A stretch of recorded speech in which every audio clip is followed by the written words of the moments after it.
What's going on, everybody? So right now I'm just going to take care of something that's been bothering me for a little while. It is my master window switch.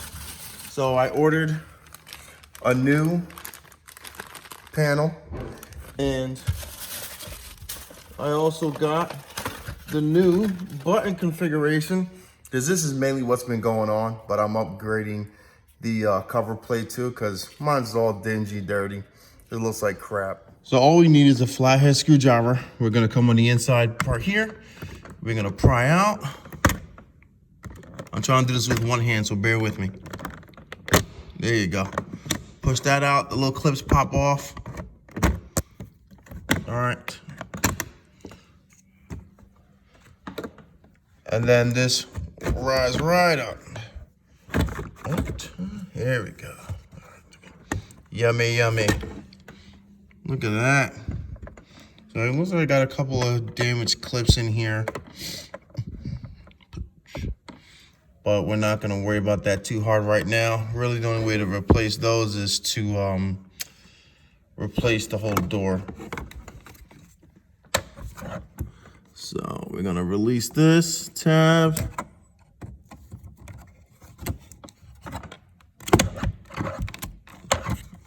Again, bear with me, trying to do this one-handed. You know, I'm gonna put you guys down, then I'll be right back. All right, so we got that unplugged.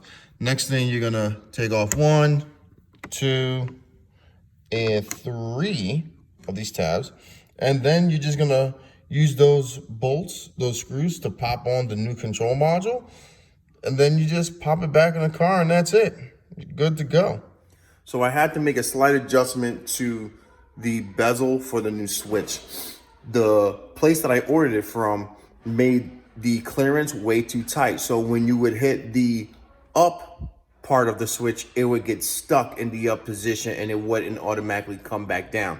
So what I had to do was I had to bezel out a section, which I will show you exactly what point that was. So if you can see right now, on each switch, the top two, there's a little bit of light coming through.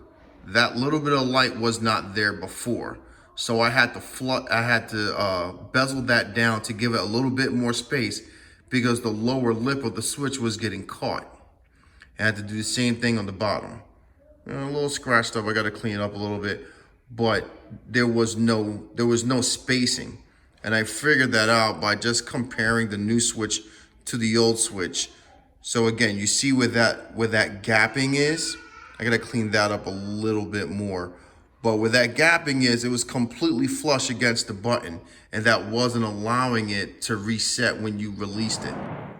And then one more thing to look out for is, you see right here, all these little tabs where the new control component is gonna snap down into. Make sure that you don't have a whole bunch of these little suckers. The little tabs that broke off of the old module unit, because then that's gonna prevent them from snapping back down into place, like so. Ta-da! Nice and pretty. I already tested out that it works. Oh yeah. One touch up, and then we got the down.